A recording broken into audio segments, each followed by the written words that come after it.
That means election হলো 12 তারিখে, কন্ট্রাক্টটা sign হলো 9 তারিখে।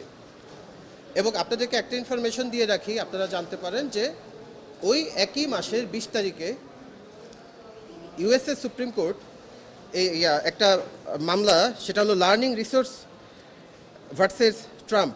এখানে ইউএস সুপ্রিম কোর্ট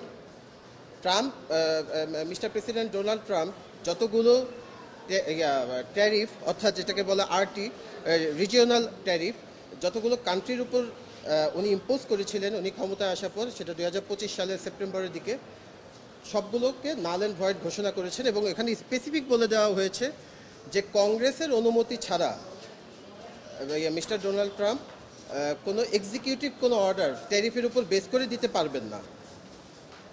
তাহলে এই যে আমাদের সাথে যে কন্ট্রাক্টটা হয়েছে, আমি আপনাদের কন্ট্রাক্টের ক্লজগুলো স্পেসিফিক্যালি বলি, আপনারা চাইলে আমি ডকুমেন্টও দিতে পারবো। যে এই কন্ট্রাক্টের যে আর্টিকেল 3.2.2, আর্টিকেল 4.1.1, আর্টিকেল 4.3.4 এবং আর্টিকেল 6.4.2, এই আরটিএ যেটা হয়েছে বাংলাদেশের সাথে, এখানে প্রত্যেকটা জায়গায় কন্ট্রাক্টে স্পেসিফিক্যালি বলা আছে এভাবে যে যদি আমরা কন্ট্রাক্ট বাংলাদেশ যদি কন্ট্রাক্ট এটাকে ভায়োলেট করে, তাহলে সেই ক্ষেত্রে ওই যেই আমাদের যে 37% যে শুল্ক আরোপ করা হয়েছিল, ওই শুল্কটা আবার ইম্পোজ হবে।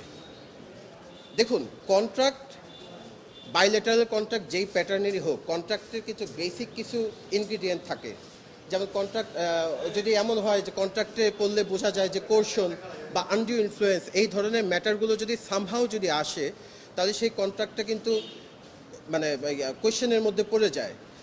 এই বারে বারে এই যে ক্লজ আর্টিকেলগুলো বললাম, ওই পার্টিকুলার কন্ট্রাক্টে ওই এখান থেকে একটু স্পেসিফিক বোঝা যায় যে আমাকে এটা এক ধরনের টেকনিক্যাল কোয়েশ্চন করা, যে আমি এটা কিন্তু করে দিব, না হলে তুমি যদি আমার কন্ট্রাক্ট না মানো, আমার এই ক্লজগুলো যদি না মানো, তাহলে কিন্তু তোমার বিরুদ্ধে এই এগুলো কিন্তু স্যাংশন হবে বা এই ট্যারিফটা কিন্তু ইম্পোজ হবে, তো সাবধান। তো এইটা তো একটা কন্ট্রাক্টের কোনো ক্রাইটেরিয়া হতে পারে না। কন্ট্রাক্টের যে বেসিক প্রিন্সিপালস বা এলিমেন্টস আছে, আর কন্ট্রাক্টের এলিমেন্টসের কথা আমি কি বলবো, যাই হোক, কন্ট্রাক্টের এলিমেন্ট যদি কিছু বলি আপনাদের, যেমন যে 32 পাতার আরেকটা কোয়েশনের ইস্যুতে বলি, 32 পাতার এই কন্ট্রাক্টটা মাত্র 32 পাতা। এই কন্ট্রাক্টে আমাদের আইনের একটা টার্ম আছে যে শ্যাল বললে একটা মিনিং বোঝায়, মে বললে একটা মিনিং বোঝায়। এখানে বাংলাদেশ শ্যাল এই 32 পাতার কন্ট্রাক্টে আছে হলো 131 বার, আর ইউএস শ্যাল মানে ইউএস এটা করবে, এটা আছে হলো মাত্র 6 বার। এই যে অসম চুক্তি বা কন্ট্রাক্টের যে ভারসাম্যের যে জায়গাটা, এটা আমাদের মনে হয়েছে যে এটা এক ধরনের মানে ডিক্টেটর টাইপ কন্ট্রাক্ট। এটা আমার ব্যক্তিগতভাবে আমার as a petitioner being a lawyer এটাও আমার মনে হয়েছে। দ্বিতীয় কথা হলো ইটস এ ট্রেড কন্ট্রাক্ট। এটা আমার কাছে ট্রেড কন্ট্রাক্টের চেয়ে আমার কাছে এটা মনে হয়েছে it's more than a trade weapon. So এই কারণে আমরা একটা রিট পিটিশন ফাইল করেছি।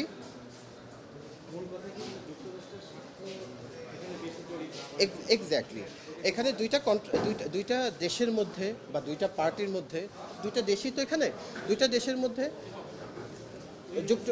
উইন উইন সিচুয়েশনের জায়গায় এটাকে একটা কান্ট্রির ইন্টারেস্টকে সবচেয়ে বেশি, মানে ইটস মোর দেন 90-10, মানে 90%-এরও বেশি, 95 বললেও ভুল হবে না। তো বাংলাদেশের স্বার্থ আমি পাইনি, যদি আপনারা পান আমাকে একটু বলতে পারবেন। আচ্ছা, হ্যাঁ, আমরা এই কন্ট্রাক্টে আমরা যেটা খুব সিম্পল, আমরা করেছি যে পার্টিকুলার যে কন্ট্রাক্ট, এটার উপর একটা ইনজাংশন চেয়েছি গভর্নমেন্ট অবশ্যই এটা একটা পার্টি, এবং এই কন্ট্রাক্টটা যেন আর এক্সিকিউট না হয় এই বিষয়ে আমরা এই রিট পিটিশন দায়ের করা।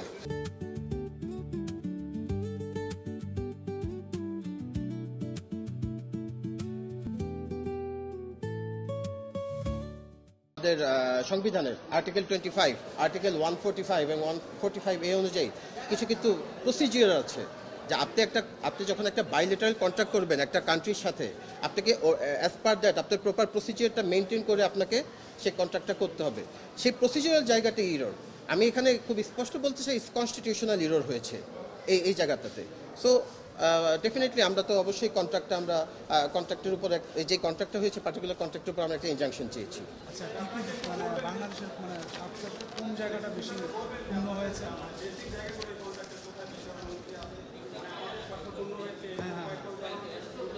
ওকে, হ্যাঁ, শিওর। এটা এটা বলতে গেলে ফ্র্যাঙ্কলি স্পিকিং 1 ঘন্টা লাগবে। আমি কয়েকটা পয়েন্ট বলছি। জি জি জি জি আমি কয়েকটা পয়েন্ট বলছি। যেমন যেমন আপনার এই পার্টিকুলার কন্ট্রাক্টে আর্টিকেল 6.2 এ আপনার যেটা আপনার অ্যানেক্স 3 তে আপনি পাবেন যে 15 বছরে 15 বিলিয়ন এলপিজি কিনতে হবে।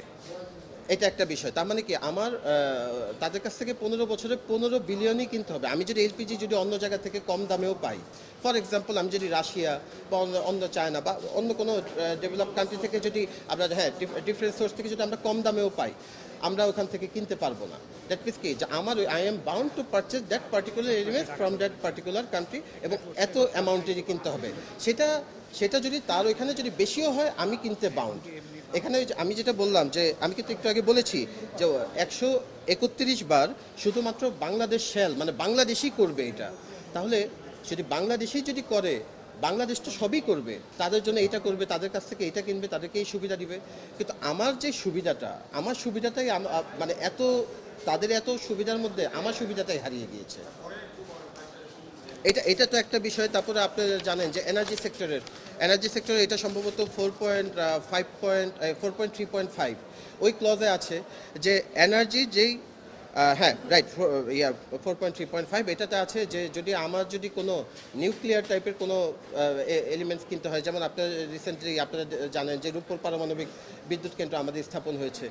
এই ক্লজ অনুযায়ী তো আমি রূপপুর পারমাণবিক কেন্দ্রটা চালানোর জন্য, এটা তো আমাদের একটা অ্যাসেট, দেশের একটা বিগ অ্যাসেট, এটা চালানোর জন্য আমার যেই এলিমেন্টসগুলো দরকার সেই এলিমেন্টসগুলো তো আমার কিনতে গেলে আগে পারমিশন নিতে হচ্ছে। দেখেন সার্বভৌমত্বের জায়গাটা ক্ষুণ্ণ হয় কোথায়?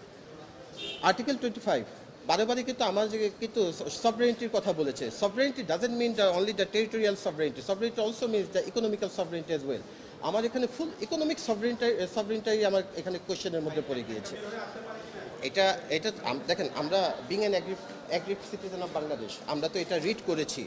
অবশ্যই এটা যখন গভর্নমেন্টও চেঞ্জ হবে, ইন্টারিম গভর্নমেন্ট ছিল, এখন ইলেক্টেড গভর্নমেন্ট আসছে, গভর্নমেন্ট চেঞ্জ হবে। সো গভর্নমেন্ট চেঞ্জ হলে এটা তো গভর্নমেন্টের জুরিসডিকশনের মধ্যে আসে এবং অবশ্যই এখানে মানে সেই জায়গাটাতেও এই ক্লজেও আবার স্পেসিফিক বলে দেওয়া আছে গভর্নমেন্ট এটা পার্লামেন্টে চাইলে এটা অ্যাডপ্ট করে তাদের বেশ কিছু প্রসিডিউরাল জায়গা আছে যেটাতে তারা কাজ করতে পারবে। আমি বৈধতাতেই চ্যালেঞ্জ করেছি, কারণ দিস ইজ মানে against the speed of our constitution. So